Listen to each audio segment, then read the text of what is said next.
Presentamos Mate y Teología, un recorrido ameno por las diferentes áreas de la teología, con Josué Sánchez y Raúl Abraham.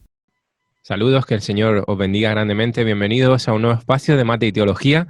Y estamos un viernes más con todos vosotros en Radio Paz, en la 101.2 de la FM. También queremos mandar un saludo a todos los que nos escuchan a través de las plataformas móviles, a través de nuestra página web, y también los que nos estáis viendo en Facebook, a través de Zoom y en nuestro canal de YouTube también. Mandar un saludo a todos, ya sea que nos estáis viendo, que nos estéis escuchando. Bueno, pues seguimos con los temas que estamos desarrollando ya por varias semanas, llevamos ya unos cuantos meses hablando de la escatología bíblica. Buenas, Raúl, ¿cómo ¿Qué estás? tal? ¿Cómo ¿Todo estás? bien? Bien, sí, bien. Gracias a Dios, todo bien. Pues aquí seguimos continuando con la escatología bíblica, como digo, y estamos llegando casi al final ya. Hoy nos toca hablar del gran trono blanco, justo al final del milenio. No sé si que hagamos un pequeño resumen, así por encima, rápido, breve, de todo lo que hemos visto hasta ahora para situarnos, sobre todo para situarnos donde estamos, y para aquellos que pues se incorporan a lo mejor hoy por primera vez, pues que se pongan un poco en dónde estamos y puedan entender un poquito todo lo que vamos a desarrollar. Así que te doy paso, Raúl, ya para que tú expliques. Vale, vamos a abrir el gráfico con el que veníamos trabajando y enfatizar más que nada lo que fueron los últimos programas, que estuvimos viendo el final de la tribulación, que terminaba con la batalla de Armagedón, que como bien decíamos era 7 sellos, 7 trompetas, 7 copas. La séptima copa era la batalla de Armagedón, y en los últimos programas lo estuvimos diferenciando de la otra campaña o batalla de Gog y Magog, y terminábamos viendo el programa pasado como al final de los 1000 años habrá una última batalla cuando Satanás sea suelto de la prisión. Habíamos dicho que estaba en el abismo, atado y encadenado por 1000 años, fue suelto y finalmente echado al lago de fuego, si te acordás, donde ya estaba el anticristo, el falso profeta, y terminaba diciendo Apocalipsis 20:10 que ahí los tres, la Trinidad satánica, será atormentada por los siglos de los siglos. ¿Quiénes nos faltan ahora en el lago de fuego? Porque estamos entonces, que ya está el anticristo y el falso profeta, que fueron los que inauguraron. Ahora se une el dragón, Satanás, y falta toda esta gente. Claro. Todos los incrédulos que hasta este momento siguen en el Hades, que como bien vemos en la Biblia, el Hades es un lugar de tormento, según la enseñanza que Jesús dejó con el rico y Lázaro, pero no es el lago de fuego. Entonces, el lago de fuego vamos a hablar el próximo programa, que es la palabra Gena en griego, y ninguna de estas personas que están aquí puede pasar por el lago de fuego sin antes pasar por el gran trono blanco, que es donde tendrán que dar, serán juzgados por sus pecados, por sus obras. Entonces tenemos que hablar primero de lo que es el gran trono blanco, sí, y luego ya entrar en el lago de fuego con sus respectivas interpretaciones que estaremos analizando. Entonces básicamente terminamos el otro día en Apocalipsis 20:10, aquí en el lago de fuego, cuando la Trinidad satánica será atormentada por los siglos de los siglos. Ahora, sería bueno que recordemos también un poco lo que es el tribunal de Cristo, y hagamos una diferencia con lo que es el gran trono blanco, porque son dos juicios. No sé si querés leer Hebreos, te lo voy a poner aquí en pantalla. Vale. Hebreos capítulo 9, si Sí, querés te lo pongo acá. es un tema que, aunque ya hemos tocado en otros programas, cuando estuvimos hablando del Tribunal de Cristo, pero la verdad es que yo creo que hay mucha confusión y bueno, pues nos escucharéis más de una vez. A lo mejor esta ya es la última que tocamos ese tema, pero lo hemos tocado a lo largo de los programas varias veces, porque sí es verdad que ha habido una creencia generalizada de que era lo mismo, ¿no? Se situaba en el mismo lugar tanto el Tribunal de Cristo como el Gran Trono Blanco, y encontramos que hay diferencias, que son en dos momentos diferentes y son dos cosas diferentes. Dos cosas diferentes, exacto. Mira, a mí me ayuda mucho este texto, si querés leerlo, Sí. en Hebreos capítulo 9, verso 27, ahí te lo marqué. Sí, dice, y de la manera que está establecido para los hombres, que mueran una sola vez y después de esto el juicio. Sí, eso es clave. O sea, el hombre muere una vez y después de eso el juicio. Ahora, cuando hablamos de ese juicio, como bien hemos visto acá en el gráfico, uno es el juicio del tribunal de Cristo, donde se presenta la iglesia, como bien habíamos visto. Juan ve la puerta abierta en Apocalipsis 4, y detrás de esa puerta, según textos como 1 Corintios 3, 2 Corintios 5 también, habla de que el creyente dará cuenta de lo bueno y lo malo. Y hablábamos en programas anteriores que lo malo no son los pecados en sí, sino las intenciones del corazón, que muchas veces desconocemos. ¿Cuál es la motivación de cada uno? Entonces, todas esas motivaciones van a pasar por fuego. Habrá oro, plata y piedras preciosas, que son intenciones conforme al fundamento que es Jesucristo. Recibiremos alabanza de Dios, dice 1 Corintios capítulo 4, versículo 5, pero también hay intenciones que no son buenas, que son egoístas, que son carnales, que son con una doble intención, y eso es heno, paja y hojarasca.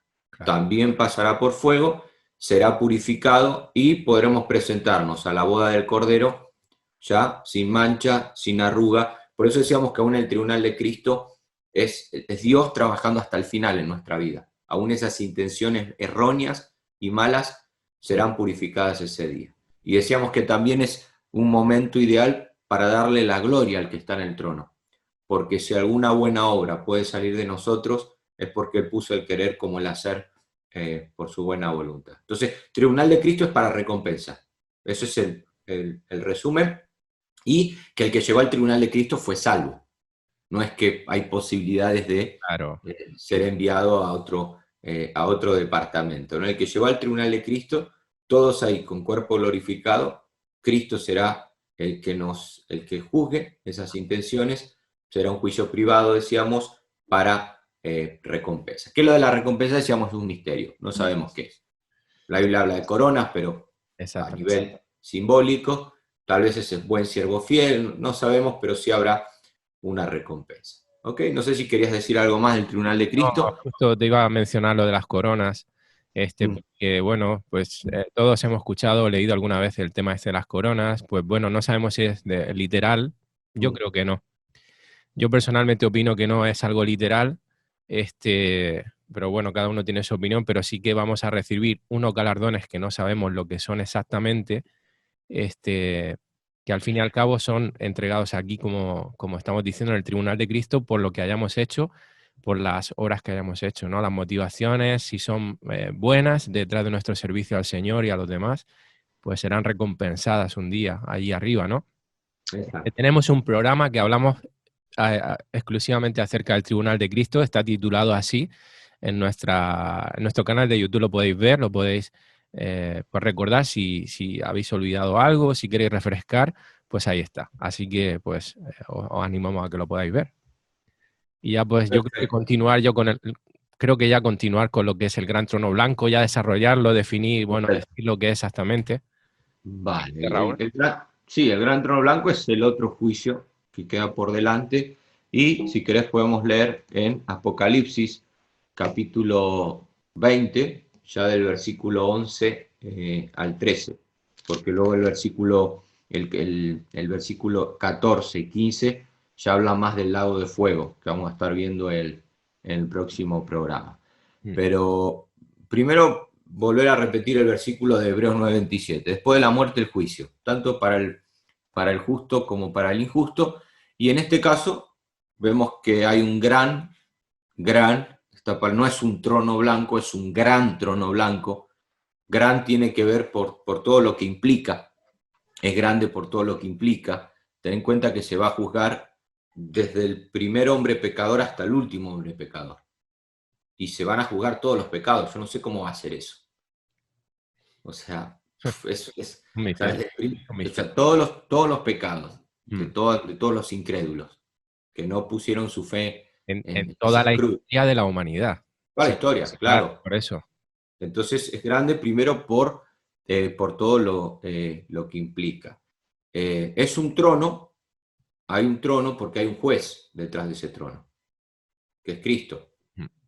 Y detrás de ese trono no hay un abogado, como tenemos nosotros la iglesia. No, acá tenemos un juez que dicta que viene a sentenciar algo. O sea, que viene como con los jueces cuando golpeaban daban una sentencia, ¡pum! Y esa sentencia va a ser mala para ellos porque ese gran trono es blanco, porque la vida de cada persona se va a poner a la luz de la santidad de Dios.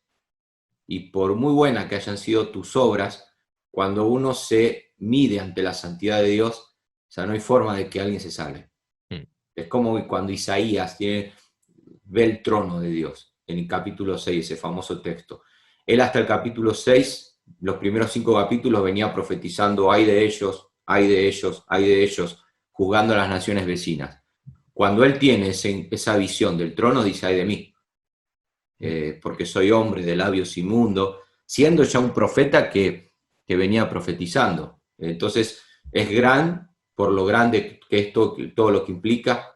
Hay un trono porque detrás de ese trono hay un juez, no hay un abogado, como nosotros tenemos, y es blanco por la santidad y la justicia de Dios que se va a medir ante todas esas personas. Ahora, ¿quiénes van a ser los juzgados? Si querés leer a partir del versículo 1, y yo luego te voy deteniendo un poquitito, pero vamos a ver quiénes son juzgados. Dice, y vi un gran trono blanco y al que estaba sentado en él, delante del cual huyeron la tierra y el cielo, y ningún lugar se encontró para ellos. Perfecto, o sea, ya está, ese es el destino final de ellos, previo a lo que vamos a ver en el próximo programa. Ahora, acá está lo que él ve, que es interesante analizar también a modo de resumen.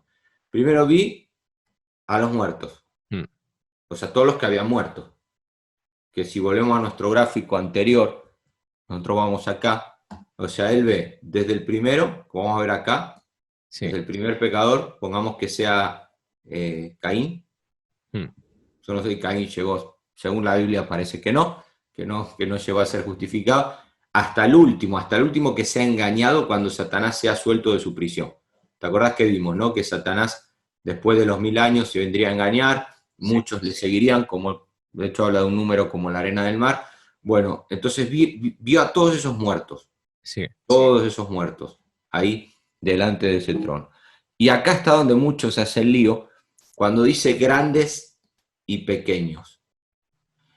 La mejor traducción que yo escuché de este texto, porque muchos toman que van a ser personas adultas y niños. Cuando tenemos textos, por ejemplo, que de los niños es el reino de Dios o el reino de los cielos, y que según Romanos capítulo 2, un niño no puede ser juzgado hasta que su conciencia dicte sentencia. ¿Okay? Yo no sé qué edad es, los 9, los 10 años, pero hasta que el niño no tiene conciencia de que es pecador, a pesar de que es pecador, según Romanos capítulo 2, voy a dar el versículo exacto, por si alguno luego quiere corroborar. En Romanos capítulo 2, el versículo 15, dice, mostrando la obra de la ley escrita en sus corazones, dando testimonio su conciencia, acusándoles o defendiéndoles en sus razonamientos. Hasta que la conciencia no acusa o defiende en ese razonamiento, un niño no puede ser juzgado, a pesar de que es pecador, porque no es justo ni a un uno. Pero es justificado justamente porque esa conciencia no acusa. Entonces, la mejor traducción que yo encontré acá, cuando habla de grandes y pequeños, habla de poderosos y humildes. O sea, habla de un estatus social. Ricos y pobres. O sea, habla de un estatus. O sea, el gran juicio del gran trono blanco no entiende de estatus social. Ya sea que haya sido poderoso o humilde, o rico o pobre, si no has sido justificado por Dios, vas a estar en pie. Sin acepción de personas, digamos. No importa su estado, su clase, etc. La nacionalidad, si le predicaron el evangelio, si no le predicaron, da igual, al final el hombre es juzgado por ser pecador ante el gran trono blanco. Entonces acá es interesante fíjate que habla de libros en plural que fueron abiertos, y luego habla de otro libro en singular que fue abierto. Obviamente esto es la omnisciencia de Dios. Seguimos diciendo de que es simbólico, es una visión, no es que va a haber libros en el cielo, pero sí detrás de esa visión hay una explicación. Cuando habla de los libros, vamos a empezar por el más común, el libro que fue abierto. Ese libro tiene que ver, como bien dice, el versículo 14 y el versículo 15, Apocalipsis 20, 15, dice, y el que no se halló inscrito en el libro de la vida. fue lanzado al lago de fuego. Este libro que fue abierto es el libro de la vida, que es la omnisciencia de Dios. O sea, Dios sabe quiénes son suyos y, según la visión que Juan ve, el que no se haya escrito en ese libro está ahí, presente. O sea, es como que Dios le muestra el libro, pero de una manera tu nombre no está. ¿Ok? Sí. Ahora, estos libros, en plural, que siguen siendo la omnisciencia de Dios, si el primero que fue abierto tiene que ver, como bien tenemos ahí también, con el libro de la vida, luego los otros libros juzgan por las cosas que están escritas, según sus obras. O sea, estos libros acá tienen que ver con sus obras. Y esto es importantísimo. Y quiero intentar explicar, y si dejo un cabo por atar, me ayudas, un cabo suelto. Todos están condenados, los que están ahí de pie ante el trono, pero no todos van a ser castigados de la misma manera. Yo estoy de acuerdo. Porque Dios es justo hasta en esto. O sea, cada uno va a ser juzgado según sus obras. Sí. El destino va a ser el mismo, el lago de fuego, como vamos a ver en próximos programas. Pero en esos libros, yo no sé cómo va a ser el grado de castigo, pero lo que sí sé es que no todos van a ser castigados de la misma manera. Por eso se juzga, por eso es necesario un gran trono blanco.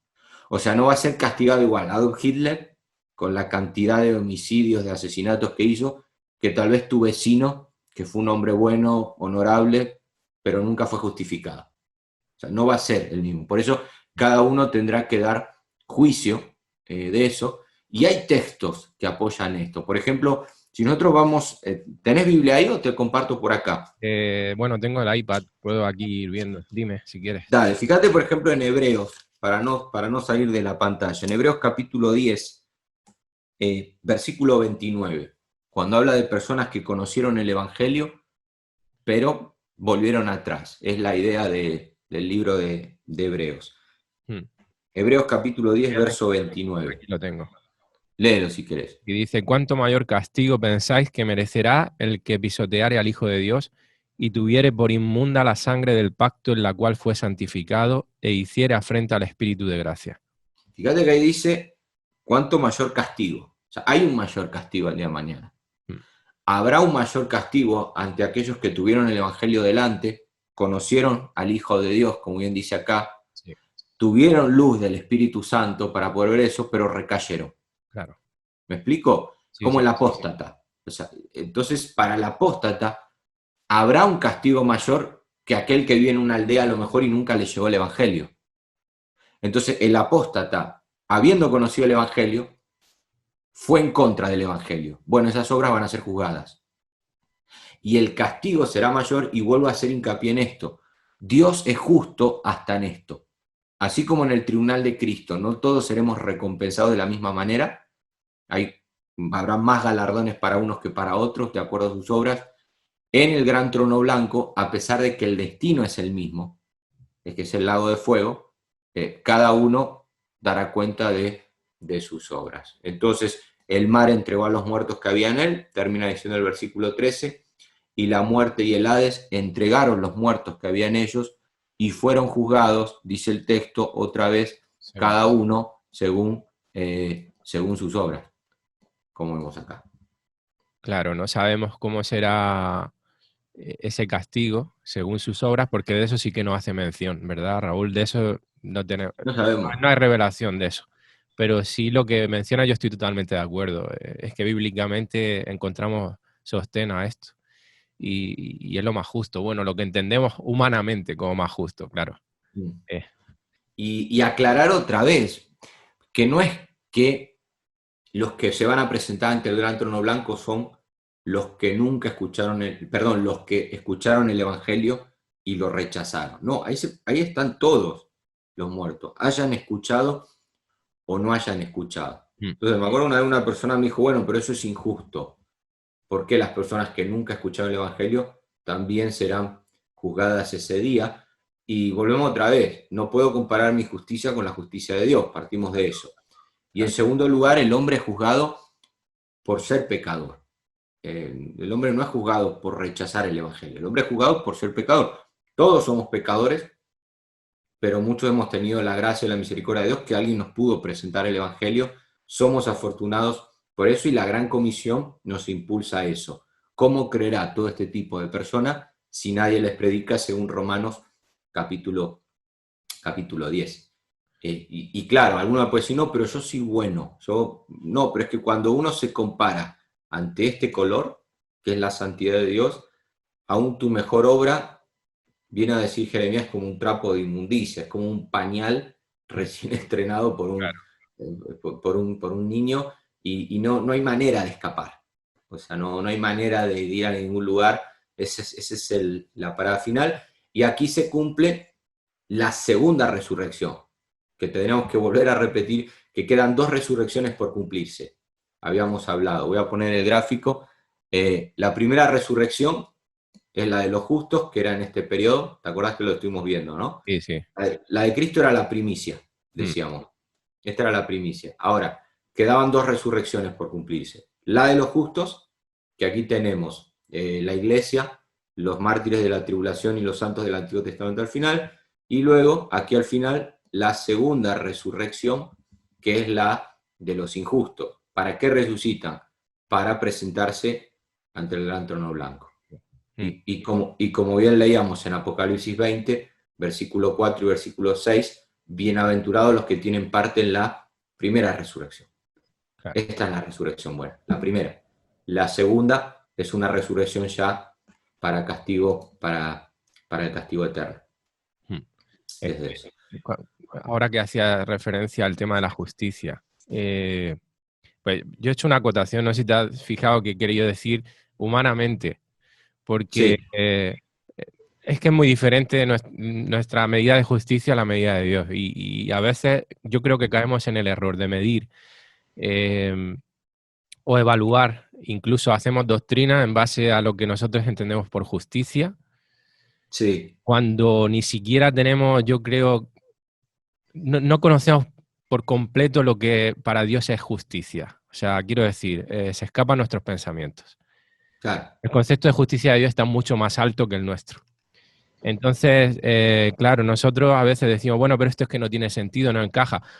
Pareciera que el gran trono blanco es injusto, por lo mismo que tú decías. Por ejemplo, el Claro. vecino que ha sido una persona buena, que se ha comportado bien, que no ha sido una persona de excesos, que ha tenido una vida bastante sana, pero nunca creyó en Jesucristo como Señor y Salvador.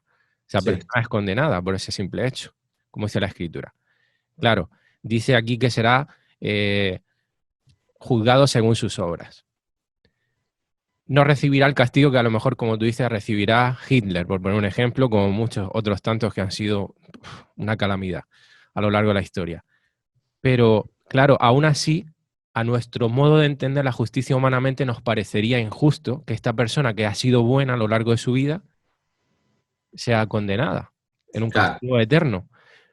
Pero es que no sabemos tampoco hasta qué punto va a ser el tormento de esta persona y tampoco podemos nosotros medir por nuestra justicia que esto sea justo, porque no estamos en la Sí. condición de evaluar, porque no llegamos al conocimiento que Dios tiene o al nivel de justicia que Dios tiene. Es que esto es difícil de explicar, no sé si estoy haciendo Mira, yo entender, creo, pero sí, primero que creo que caemos mucho en ese error, a veces incluso sí. dentro del pueblo evangélico.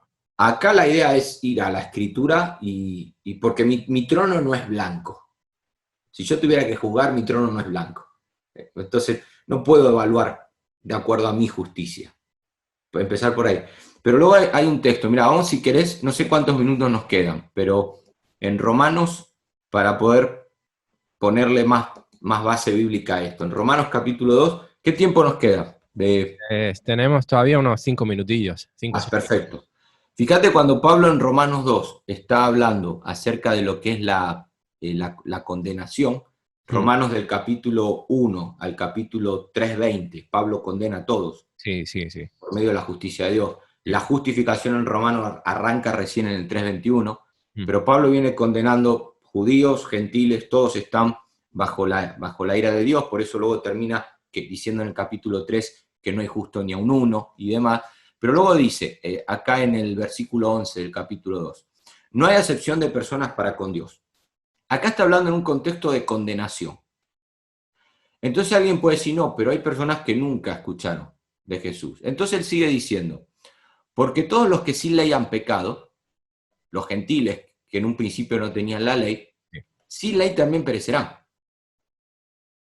Y todos los que bajo la ley han pecado, los judíos que tuvieron la ley desde un principio, Claro. por la ley serán juzgados. Claro. Ahora uno dice, ¿cómo es posible que un gentil sea juzgado si no ha tenido ley? Entonces Pablo sigue argumentando, no solo los oidores de la ley, los justos ante Dios, sino los hacedores serán justificados. ¿Quién puede cumplir la ley? Nadie. Entonces, ¿cómo hace Dios para juzgar al gentil que no tuvo la ley escrita en tablas? Entonces, dice en el versículo 14, porque cuando los gentiles que no tienen ley, no la tienen escrita en tablas como lo tuvo el pueblo de Israel, hacen por la naturaleza lo que es de la ley, es decir, van en contra de esa ley, Exacto. estos, aunque no tengan ley, son ley para sí mismos, mostrando la obra de la ley escrita en sus corazones, dando testimonio su conciencia, acusándoles o defendiéndoles en sus razonamientos. Es el caso, por ejemplo, de Caín. ¿Cómo supo Caín que había hecho mal al matar a su hermano Abel? Claro. Si no tenía no matarás, no tenía los 10 mandamientos. Sí, porque su conciencia lo acusó. Se escondió de Dios, ¿no? Entonces. Claro, y se justificó aún delante de Dios. ¿Acaso soy yo guarda de mi hermano? Entonces Caín no tenía el no matarás escrito en tabla, pero sí tenía una conciencia. Cuando el gentil va en contra de esa conciencia, que la conciencia no trae convicción de pecado, la conciencia juzga o acusa, defiende o acusa, como bien dice el texto, es nuestro abogado en ese caso. Entonces, cuando la conciencia acusó a Caín, ya delante de Dios es pecador. Y ya delante de Dios necesita ser justificado. Claro. ¿Me explico? Entonces, el judío tiene la ley escrita en tablas, dice Pablo. El gentil tiene la ley escrita en su conciencia. Y así, sin que nadie se lo dijera, él sabía que lo estaba haciendo mal. Correcto. No dejó de hacerlo. Por lo tanto, él mismo se está condenando. Entonces, el gran trono blanco, habrá personas que se presentarán delante del trono y tuvieron esto. Serán juzgados según sus obras. Entonces, pero habrá otros que no tuvieron la Biblia. Claro. Pero tuvieron conciencia. Por eso aún nosotros decimos, aún un síndrome de Down, una persona que no está discapacitada, ¿no? Sí. Esa persona es justificada a pesar de que es pecador, porque su conciencia no le lleva a ese razonamiento del que habla Pablo. Claro. Sin embargo, todo aquel que ya tiene un razonamiento, cuando su conciencia acusa o defiende, en el momento, muchas veces a mí me dicen los alumnos, ¿no? Pero hay tribus donde el canibalismo es la ley. Se comen unos a otros, se matan unos a otros. Te aseguro que en el primer momento que alguien se comió a otro, la conciencia acusó. Hasta que llega un punto que la práctica es tan natural que la conciencia se cauteriza, como dice Pablo. Sí. Entonces ya lo ven normal en un momento, pero en un principio, cuando mataron al primero y se lo comieron, no es normal. La conciencia acusa, como acusó a Caín. Y de ahí que es grande por todo lo que va a implicar, porque no solamente se van a presentar aquellos que hayan tenido la verdad delante de sus ojos y la hayan negado, sino que se van a presentar todo aquel que no ha sido justificado por Jesús. Entonces, ese texto de Romanos, no quiero poner mi justicia, porque mi justicia no es blanca, pero yo voy a ese texto de Romanos y no hay acepción de personas para Dios, ni a la hora de ser salvo, ni a la hora de ser justificado, de ser condenado, perdón, como en este texto. Es así. Yo el otro día leía que, bueno, volviendo a Hitler, ya que lo has sacado tú a colación, decían, claro, en el Gran Trono Blanco, por ejemplo, el hecho de que juzguen a Hitler y pague por lo que ha hecho es totalmente justo a nuestros ojos. Ahí yo creo que nadie estaría en desacuerdo, o prácticamente nadie. Habrá gente que lo defienda, por supuesto, y lo hay. Pero estaríamos casi todos en acuerdo. Ahora bien, ¿te parece más justo? Imagínate que Hitler, un minuto antes de morir, le predican el Evangelio y acepta a Cristo como Señor y Salvador y va al cielo. ¿Humanamente nos parecería justo que esta persona estuviera en el cielo? El ladrón en la cruz. Para Dios sí, porque la justicia se la dio Cristo. Entonces, al final, humanamente, o sea, nuestra justicia, lo que nosotros entendemos por justicia, no es lo que hace, no es la justicia de Dios, es muy diferente, está en otro nivel totalmente diferente al nuestro. Entonces, que no nos montemos doctrinas y teologías en base a lo que nosotros juzgamos como justo o no, porque entonces podemos caer en grandísimos errores y poner a un Dios a un nivel que no está. Dios está mucho más encima, mucho más alto a otro nivel que nosotros y su justicia es diferente a la nuestra. Entonces, y lo vamos a volver a repetir ahora en el próximo programa cuando hablemos del lago de fuego. El lago de fuego, exactamente. Para muchos el lago de fuego no es justo, porque no es justo que una persona sufra eternamente. Bueno, tenemos que ir a la Biblia y que sea la Biblia la sola escritura, como se dijo en la Reforma, la que marque esa justicia. Bueno, pues ya ahora sí que se nos ha ido el tiempo. Muchas gracias a todos por haber estado ahí. Esperamos que haya sido de bendición todo lo que hemos estado hablando. Y os emplazamos a la semana que viene, que estaremos hablando de, como ha dicho Raúl, del lago de fuego, que nos va a dar para algunos programas, yo creo, porque vamos a estar viendo diferentes doctrinas, pensamientos que hay acerca del lago de fuego, diferentes ramas que hay de pensamiento. Entonces, os emplazamos y deseamos que el Señor os bendiga y nos vemos pronto. Chao, nos vemos.